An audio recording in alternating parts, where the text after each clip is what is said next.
আছে, প্রধানমন্ত্রী আসছেন সুরাহা দিতে, বিজেপির বড় বড় নেতারা বলছেন এই কথা। তো কোথায় সুরাহা?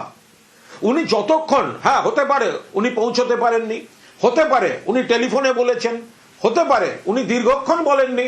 আরে জরুরি কথাটা তো আগে বলবেন, পুরনো ভাষণগুলো ফাটা রেকর্ডের মতো চালালেন কেন? জরুরি কথাটা তো আগে বলবেন।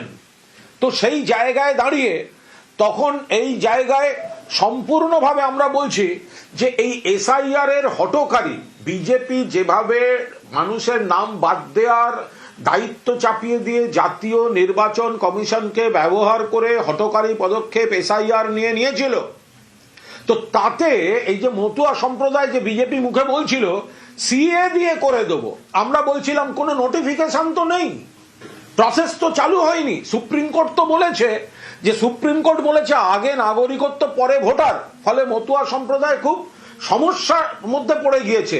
প্রধানমন্ত্রী একটি শব্দ বললেন না, একটি শব্দ বললেন না, কারণ এই সুরাহা দেওয়ার মতো জায়গায় তারা নেই, তারা মানুষকে বিপদে ফেলে দিয়েছেন।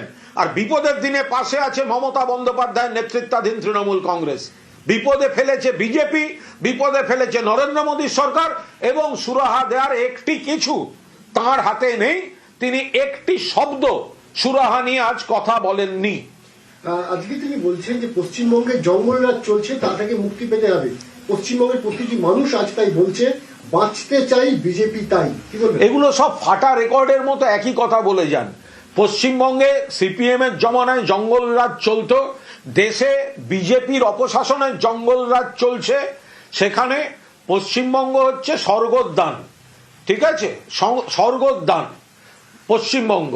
সেখানে পশ্চিমবঙ্গে মানুষ অত্যন্ত উন্নয়নের মধ্যে আছেন, প্রত্যেকটি এলাকা, প্রত্যেকটি মানুষ, প্রত্যেকটি পরিবার, প্রত্যেকটি পেশা, তারা দিদির সামাজিক কর্মসূচিতে সুরক্ষিত রয়েছেন।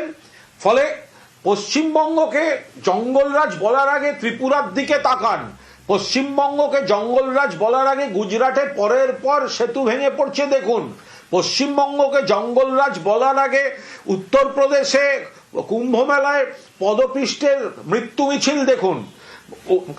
আমাদের বাংলার দিকে আঙুল তোলার আগে মনে রাখুন যে আপনার সরকারের দফতরগুলি উন্নয়নের ক্ষেত্রে সার্টিফিকেট দিয়েছে পশ্চিমবঙ্গই সেরা বলে।